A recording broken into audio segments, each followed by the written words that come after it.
Thanks for joining us. This is Shannon Gillenwater with Mobius Partners. We are a solution provider here in the Tola region. And today we're here to talk with you about cybersecurity and insurance, which is kind of interesting in that it used to be that insurance was used as an analogy to refer to security practices, and now insurance is a necessary and often required component of your overall cyber security stance. So things have definitely changed. So we're going to talk about that a bit today with our partner, Arctic Wolf. They're one of our security partners that we like to bring to market for our customers for their managed EDR platform and their highly effective security operations center, SOC. Right, we all have that need, and depending upon your business, that may be something separate and mature and developed, and maybe not. And that's something that they can help bring to you as part of their managed security platform. Just a little bit about Mobius and who we are for those who are not familiar with us. We are a solution provider serving the Tola region primarily, although we do have clients with a broader national and even international operations. We've been grooving since 2000, as we like to call it, and we have relationships with our customers that span that entire history. So we really focus on developing relationships with our customers. And many of our key team members have been with us for more than 10 plus years. So we really value that, the depth and relationship when working with our customers. But we are a little bit more focused and smaller than maybe some of the other solution providers that you might also be working with. But you'll find that allows us to get to know how your business operates. And you have a team of dedicated folks who really learn how your business operates, and then but also still allows us to be more flexible to help you with your needs in the cybersecurity and technology space out there.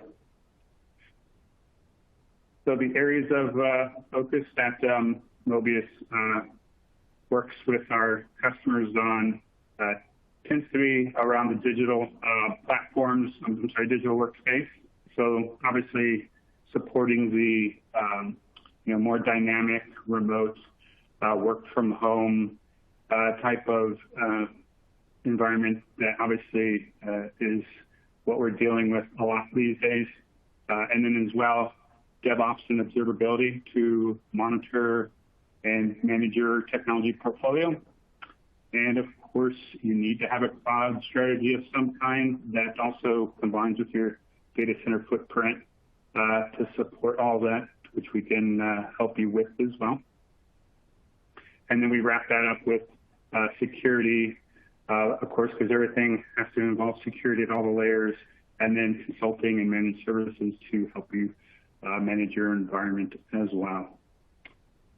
All right, and with that, I will pass the baton to Mike Hamilton with Arctic Wolf, if you're ready, sir. Absolutely. Thanks, Shannon. Yeah, thanks everybody for joining today.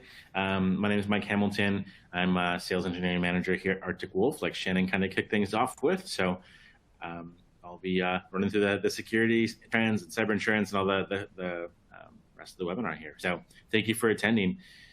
So one of the things that I like to kind of start with is kind of where we're at today, right? And the interesting part with cybersecurity, as I'm sure most of you know, right, is it's constantly changing. So what worked, 15, 20 years ago, maybe even what worked 5 years ago in a lot of cases, doesn't necessarily work today, right? Attackers are kind of constantly changing with the times. So what I like to start with here is actually kind of what the market looks like today, towards the end of 21 and even early 22, or the first half of 22, and how that's kind of shifted, right? So on the far left of this slide, you see kind of three graphs, and what that's looking at is halves of the year.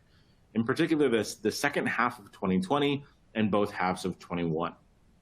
Now, one of the biggest things you'll notice is the yellow graph, or the yellow portion of it, actually shrunk down in 21. And what that is that's actually ransomware, right? Now, ransomware is, of course, the things that we all hear from. It's, of course, very common still. But what's actually interesting is the amount of incidents for ransomware have actually decreased a little bit, even though the severity has actually gone up. And there's a lot of reasons for that, depending on which reports and statistics you look at. But really, it's around people have backups more frequently now that are immutable or are not connected to their network. So attackers can't just delete the backups or encrypt the backups, right? There's better EDR solutions out there, so it's harder for attackers to get by those. There's a lot of things that kind of contribute to that. However, you'll see on the bottom, the blue and the orange, business email compromise and funds transfer fraud have actually increased a little bit, right? The reason for that is it's a lot harder to catch those types of things. There's obviously other components as well, but it's very difficult to catch those types of attacks, especially with the remote workforce that a lot of us have, or the hybrid workforce that a lot of us have at this point. And I'll talk more a little bit about that as we kind of continue here. And so far for the first half of this year, even extending that even further, right? So business email compromise now accounts for about a third of security incidents that we're actually seeing in the market. This is actually Arctic Wolf data, right? So what we're actually seeing across our customer base, what we're actually seeing live, being exploited, being actively attacked across our customers, business email compromise is about a third.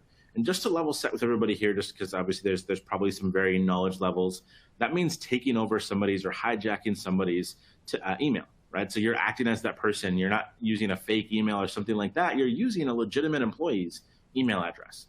So now you want to try to spread across the environment or gain some funds in some way, shape, or form by sending fake invoices or changing payment information, things like that, right? Ransomware average demand is about 450K with some different industries this year than we've historically seen, right? So typically, most people when I ask this question, right, what industry do you think is hit the most frequently? People name things that are pretty much compliance driven, right? Like healthcare and finance and banking and all those types of things, which is still very much very true, right? They still obviously have a big target on their back.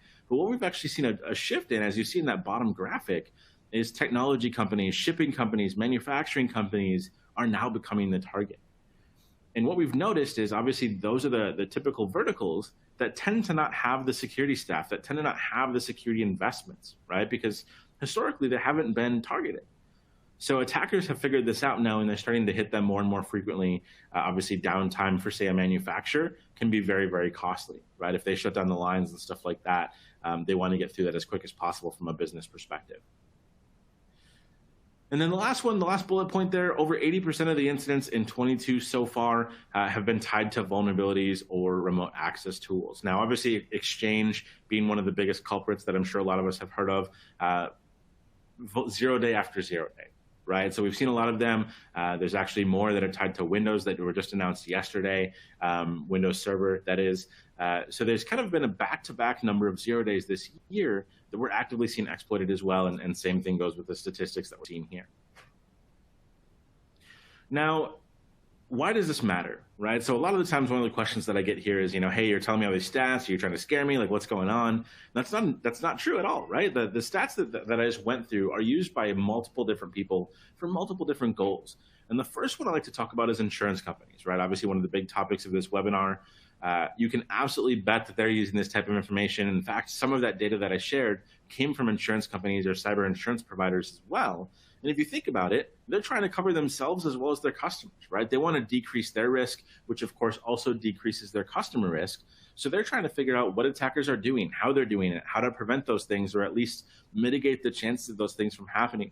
One of the big shifts that we've seen this year and even the second half of last year is exclusion of extortion portions of the claim or of the insurance. Right. So now they're not just going to pay your ransom for you to get the business back up and running. In fact, a lot of companies are saying they're not going to pay that at all, even though they'll still potentially cover the downtime that you've suffered or business losses or things like that. Right. Because what they noticed is companies were just relying on insurance to pay the ransom and get them back up and running. But that sets a bad precedent for the attackers in the company as well. So that's one of the shifts. We'll talk about a couple more as well.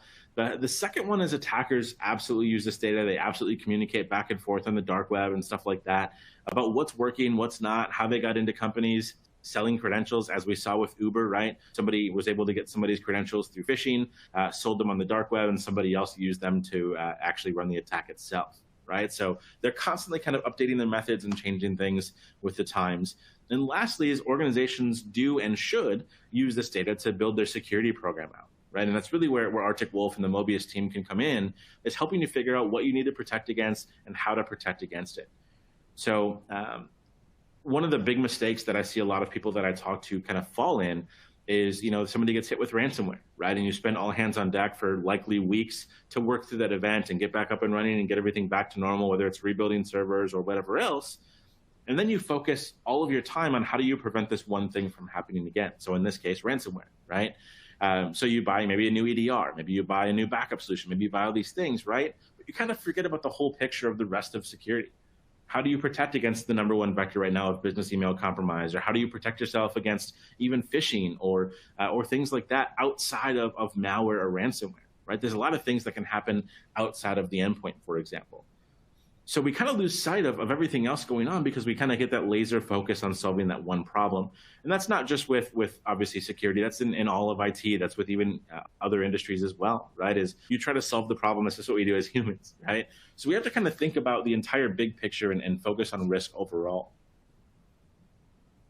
And I'm not going to spend too much time on this just because I covered a lot of this already, but we've seen a lot of changes in the insurance market. I'm sure that's why some of you are here today as well. I talked about the extortion piece being included, talked about the business loss type expenses that come along with that, and that some carriers are still covering that component. But what I didn't talk about is what changes they're making from a technologies perspective. And I like to group this into 3 different buckets that I've kind of noticed. And the first bucket, or the first phase, is your insurance company is probably going to ask, do you have MFA in place? Do you have an EDR in place? Things like that, right? Pretty basic stuff that hopefully all of you are doing today. The second phase that we're noticing more and more is asking for some type of log centralization, log correlation, SIM tool, you may have heard, or even MDR I've seen in the space as well. But starting to kind of dive into, great, you have these kind of initial layers of defense. What else are you doing, right? How do you find things that those tools miss? And the third one that I've seen is 24/7 monitoring, which of course ties to MDR a little bit as well. But how are you actually doing 24/7? Not just are you doing it, but how are you doing it, right? And then there's a fundamental difference between those 2 ways of asking that question. First one being, are you doing it? Could just be somebody on call that may or may not see their phone go off, right? How are you doing it is somebody, hopefully watching their phone. Do you have pager duty set up? Or is there actual people, butts and seats watching 24/7 to see what events are happening across your environment, which is of course what they want, right? So these are some of the trends that we're seeing in the insurance space, but really all of them come back to, and hopefully some of you are aware of this, the NIST Security Operations Framework. Now, there's really 5 key pillars to this that really protect companies and help them kind of lead a good strategy, and that's the identify, protect, detect, respond, and recover pillars of NIST. Now, what does this mean at a high level? And again, this might be a refresher for some of you, but first we need to be able to identify where our risk lives. What type of posture do we have? What's open to the internet? What do I need to be aware of? Being able to protect, right? Being able, once you have that risk identified, how do I protect these devices, mitigate the chances of something from happening, patch things up, make sure I don't have any vulnerabilities exposed, things like that. But then of course, it's inevitable that something's going to happen, right? So being able to detect as soon as possible when that thing happens, making sure you don't have any, persistent threats or remote access or command and control type stuff going on in your environment, but being able to detect that very quickly, being able to respond to that very quickly, and being able to get back up and running and recover if needed based on what happened. Now, if you tackle all 5 of these pillars, you're in a pretty good spot, right? Because you kind of have that full gamut covered, vulnerability management, user awareness training, probably endpoint protection, right? You probably have a lot of those things in place, tackling different components of these pillars and of the framework. Now there's other frameworks too, right? There's the CIS framework, and there's a couple other ones out there as well, but there's the MITRE ATT&CK framework, right? But NIST is a good core to start with if you don't have one in place today. Now, getting into Arctic Wolf a little bit here, we've really based all of our solutions around the NIST framework, as well as the CIS and the MITRE framework as well. But we've built a platform from the ground up based on what customers already have in place today, right? You probably have endpoint solutions like I talked about. You probably have firewalls in place and other network protection components. You probably have, Active Directory or some form of MFA or Azure Active Directory potentially, right? You maybe have cloud solutions. right? So a lot of people, I would say about 80% of the conversations that I'm having are in the cloud today, right? That's obviously slowly rising over time, especially with the on-prem exchange vulnerabilities that I've mentioned. More and more people are moving to the cloud.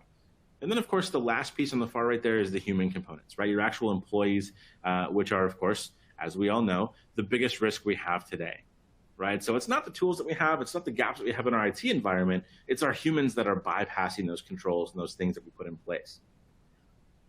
So what we've done is we've built our platform on top of an open XDR architecture to leverage all of those investments, all of those things that you already have, but also allow you to change those things over time. So as more and more people are exploring things like the MITRE ATT&CK framework and their enterprise matrix of, looking at how successful, different tools and things are in the space, primarily endpoint tools, people might want to change, right? You might have one thing this year and then want to move to something else next year. Or maybe you're looking to move off of whatever you have now into a better solution, right? We want to empower you to make those changes. So we've built it off of an open XDR architecture. Now, there's a ton of acronyms in the security space, right? There's MDR that I've already mentioned. There's XDR that I've already mentioned. There's EDR that I've already mentioned. There's also things like NDR, right? Network detection and response. So what we're looking at here is we're actually pulling in all of that different telemetry. We're not locking you into one specific platform. So we actually tie to about 15 different endpoints, about 8 different firewall solutions, different mail filtering, different MFA, right? We tie to all of those things. We don't force you to rip and replace what you've already purchased, right? Or what you want to purchase. And it's a pretty big differentiator between a closed XDR architecture in which you're kind of locked into a platform in most cases, right? So there's a lot of those out there as well.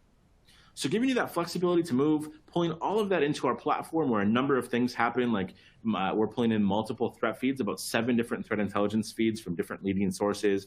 We have our own threat intelligence team internally that we, of course, have our own stuff built around, own alerts, own logic, own threat intelligence, things like that. And all of that's delivered to our customers with that concierge delivery minded approach. Now, what that means, and I'll talk more about that in a couple of slides here, but you have named security engineers that are now your go-to resources, right? So if you have questions or anything like that, obviously you have the Mobius team like Shannon had mentioned earlier, but you also have named security engineers from Arctic Wolf that you have unlimited access to. And those concierge security engineers really provide the 3 core services that we have, and the first one being MDR, or Managed Detection and Response. And what this is, in short, I'll cover this more in the next slide, but 24/7, 365 monitoring your environment. So what's going on? What's being detected? Is there anything malicious happening? Helping you with maybe reports or audits or things like that, and giving you unlimited ingestion of logs and unlimited support across the board from a security standpoint.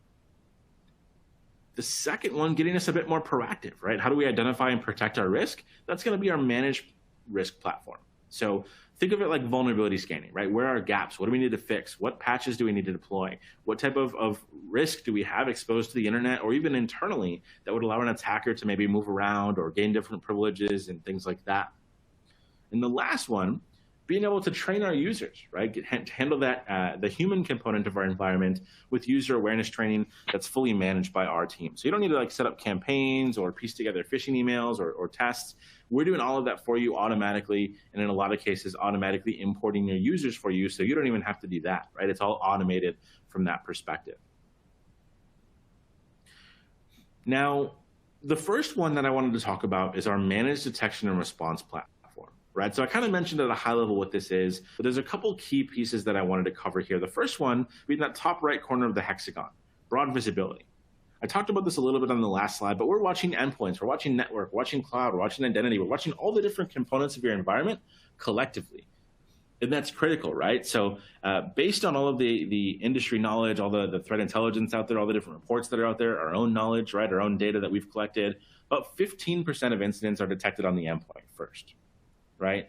The other 85 are detected elsewhere. So think about like network and firewalls and cloud solutions and all the things we've been talking about. So you have to make sure you cover all of those components to make sure you're truly protected, right? There's a lot of things that happen before it's on the endpoint, for example, or even hits your firewall in some cases, right? Especially with remote workforce. So we watch all of that collectively. We tie all of those things together, and we do that 24/7, 365 with over 500 security analysts and security engineers across our 4 North American SOCs. And that's important that they're butts in seats, eyes on glass around the clock, right? It's not just 1 or 2 people after hours. It is full shifts of employees at different geolocations in North America as well. So even if there's like a tornado or a power outage or whatever, obviously we have, generators and things, but we have coverage in different geos, so it doesn't matter, right? Manage containment. If and when something happens, we have the ability to lock down a device in your environment. Through our agent, through the Arctic Wolf agent that's on Windows, Mac, and Linux devices, we can contain something from spreading. So say command and control traffic or data exfiltration or ransomware attack, right? Prevent those things from turning worse than they already are, especially at those critical hours, 2 in the morning or things like that when hopefully you're sleeping, right? Being able to prevent that from turning into a worse scenario until you have a chance to either answer the phone call that we're trying to give you or respond to a text or wake up in the morning or whatever it may be. It gives us that stopgap so that attackers don't have more than 30 minutes of access in your environment. And the reason I say that way is we have a 30-minute response time for critical incidents, but we actually start the investigation within 5 minutes, right? What's going on? Is this a false positive? Is this just noise? What do I need to be concerned about? Is this a concern, right? And if it is, within 30 minutes, you're going to hear from us and we're going to have that device contained. And typically it's about half of that time, right? That's our SLA. So obviously there's some extra buffer built into there for those more complex scenarios. The last one I want to touch on is the security journey. And this is a pretty big component, right? How do you actually improve your overall security? What should you be focusing on? Where should you be spending your time? Do you have things like firewalls and identity and GPOs and stuff like that configured in a way that is following best practices? And if not, what's different and what do we need to change? And working with you on a regular basis to do that as well. So now we're not just detecting and responding, even though this is an MDR solution, right? We're also helping you identify and protect your environment as well. So that's the first component. The second one I want to talk about is that managed risk piece, right? So again, getting a little bit more ahead of the curve, focusing on that identify and protect component, looking at your external network, what's facing the internet, what gaps do we have, what entry points do we have that attackers could exploit? Looking at your internal network, same thing, right? How can they move around your environment once they're in? How could they move to different devices? How could they gain privilege escalation? And the last one would be host-based vulnerability scanning, right? Scanning everything with our agent installed, looking for typically ways that they can run code or gain admin rights on a device, even if they don't necessarily have it.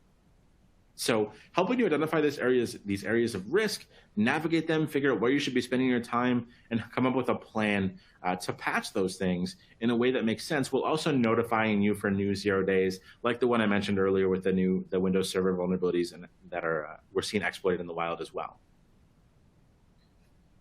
And the last one here is that managed security awareness. Again, usually the easiest for me to explain, training users, right? So we send out bi-weekly trainings. All of them are 5 minutes or less in length, very short and sweet. And the reason we've done that is if we all think about it, if we're honest with ourselves, right? We get that hour-long training once a year, and we all despise doing it and put it off for as long as possible and do it on the due date, right? I don't think I'm alone there, and I don't necessarily do that anymore, but by training much more frequently, we can now lower that time of training to 5 minutes or less, which does a couple things. It gives us a much higher engagement rate, makes it more top of mind for your users, and users are much more likely to pay attention to complete it because they don't have to like block an hour on their calendar, right? We've noticed a much higher success rate here, much higher engagement rate. We're also sending out phishing simulations and quizzes to kind of check their work as well. But very big component of security. If you're not doing this today, if you're not required to do it by your cyber insurance, I would be very surprised. Now, I've talked a little bit about the teams that handle this, but there's really two halves to our SOC. The first one is going to be that bottom half or the blue part, which is the triage team, right? The triage team is what you think of with a typical SOC. So who's doing the who's watching the monitors? Who's doing active investigations? Who's in the seats 24/7, 365? That's going to be our triage team. The top half here, that concierge security team, that's an Arctic Wolf thing. You have named security engineers, like I mentioned, 2 or more, that you have unlimited access to. So if you're going through an audit, or if you want reporting to pull together for a board meeting or something like that, or if you're curious about something, right? Or if you are wondering about security posture, what you should be doing and what you should be looking into, or if you have things configured in the right way, you now have these named security contacts, let's say Mike and Shannon for the sake of the conversation, right?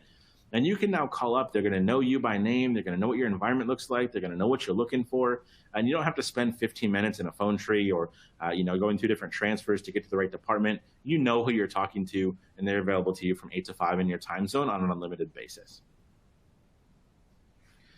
Now, how this all comes together, a couple more pieces to kind of wrap this up. And I wanted to go through an example of how this all pulls together, like I said, right? So in the case of a business email compromise, what does this actually look like? And this is an actual customer example with actual timestamps, right? So first part, the attacker in this case had some credentials. They gained access to somebody's credentials, probably through phishing, maybe through man-in-the-middle or a dark web purchase or something like that, but they had the right credentials and tried logging in to Office 365 in this case.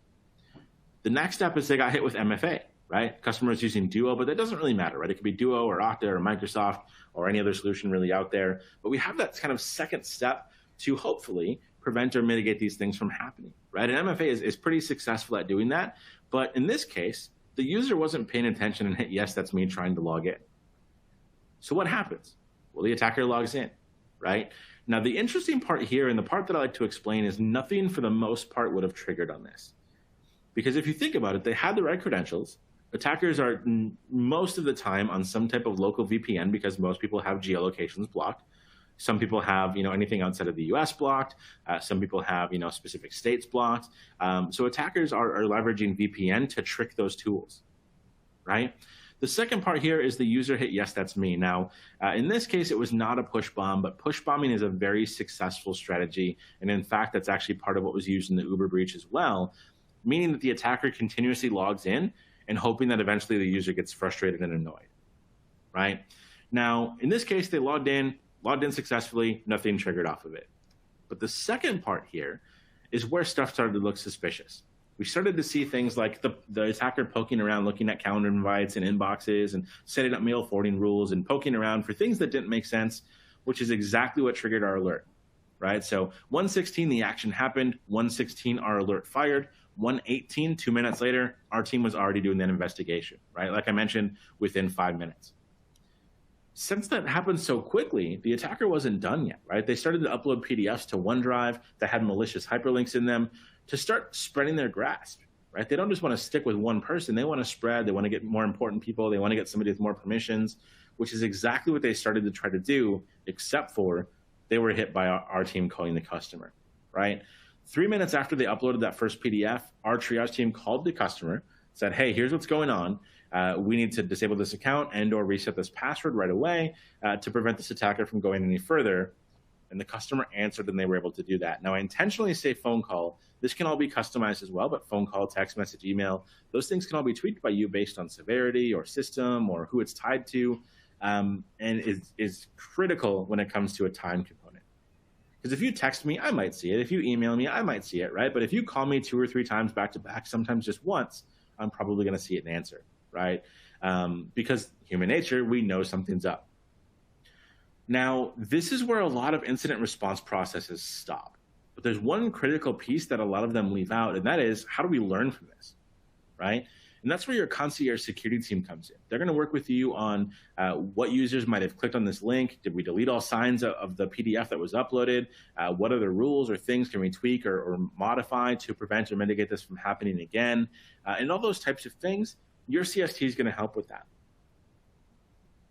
Now, a big part of how they help with that, and I mentioned this earlier, is that security journey piece, right? So from day one of being an Arctic Wolf customer, we're going to pick a focus area for you, right? Whether that's hardening your environment, making sure things are configured in a way. Maybe it's looking into, what you should be exploring from a tools perspective to add onto your environment, right? And what we're going to do is we're going to help you prioritize what you should be focusing on by doing various spiders or security posture in-depth reviews. And what those are is, think of them as like mini assessments, right? So if you wanted to look at how Active Directory was configured, or how Office 365 was configured, or Google, or Active Directory, or firewalls, or whatever else, I think I said one of those already, but that's fine. We're going to pick a spider. We're going to do those with you. We have over 100 of them today. I think it's actually closer to 150 at this point. We're going to run that with you on at least a quarterly basis, if not more frequently. Work with you on continuously improving your environment. Of course, we're going to get detoured and distracted along the way with different things that are happening. What this helps with is you're now prepared for cyber insurance. We actually have a cyber insurance spider as well. You're keeping your premiums either the same or lowering the overall increase that you're going to have, and in some cases, reducing your premiums. And you're seeing an immediate value from Arctic Wolf, as well as the Mobius team, by doing these, right? You're not waiting until there's a fire drill or until there's an incident to find out, what type of value we bring to the plate. You kind of know from day one, right? Now, we're so confident in our solutions and kind of how we protect our customers that we also have our security operations warranty along for the ride. And really what this does is based on the services that you have from us, and that being the only requirement, you're actually eligible for either $500,000 or $1 million in financial assistance should something happen. So if you were to have MDR with one other service that I talked about, you're actually eligible automatically for $500,000. No additional cost, it's included automatically. So if something were to slip through the cracks, we're going to be there with you, obviously, from a humans component, helping you figure it out, walk through it, all that kind of fun stuff, but also from a dollars component. Same thing with the $1 million. If you have all three services in a 3-year agreement, up to $1 million in coverage there as well. And this is us basically saying we're confident enough that we can protect your environment and these things are not going to happen. We're putting our money where our mouth is, right? Not something that you see super often in the industry, and hopefully something that we never have to use, of course, but it's there if we need to. Now, I probably should have mentioned this earlier, but as we get into Q&A, hopefully some of you have been thinking of some questions that you want to ask. I saw a couple pop through here, but please type in any questions. You should see a Q&A box on your screen, and I'll make sure we get to them here with the last 10 or 15 minutes or so that we have. But I guess we'll open it up for questions. So please type it in there. Like I said, I see a couple here, but we'll give you some time to start thinking of what you want to ask. The first one that I see here, and of course I'm not going to call anybody out by name or anything like that, but the first one I see is as saying that they see a SIM as a requirement of their insurance. And is that something that Arctic Wolf brings to the table? Great question, very common one. Apologies if that wasn't clear throughout my presentation here, but absolutely, right? So the cool part is you don't have to like manage or set up or configure a SIM or anything like that. It's all part of our service solution. Right, so we actually have that in the back end. We tweak it, we tune it, we do other things that that you'd expect to have to do with a SIM, right? Which may be why you're asking the question. But we're doing all of that for you, so you just get the outcome of what you're actually looking for, right? So yes, we can absolutely check the box for SIM or log aggregation, as you heard me talk about earlier. Log correlations, another one, right? All of that is included in the service, but that's a great question. Second one here. Are you guys an EDR? Common question as well. Short answer is no, we're not an EDR, right? We do have an agent. I think I mentioned that earlier for the containment piece, which might be why you're asking the question. But the Arctic Wolf agent does not replace your EDR or your AV solution. It would actually sit next to those things, right? So things like, Defender, SentinelOne, Carbon Black, there's a bunch of them out there. We tie with all of those from an integration standpoint. Our agent sits next to them and gives us additional information, gives us the ability to contain that device, but we are not an EDR by definition, so that's a great question.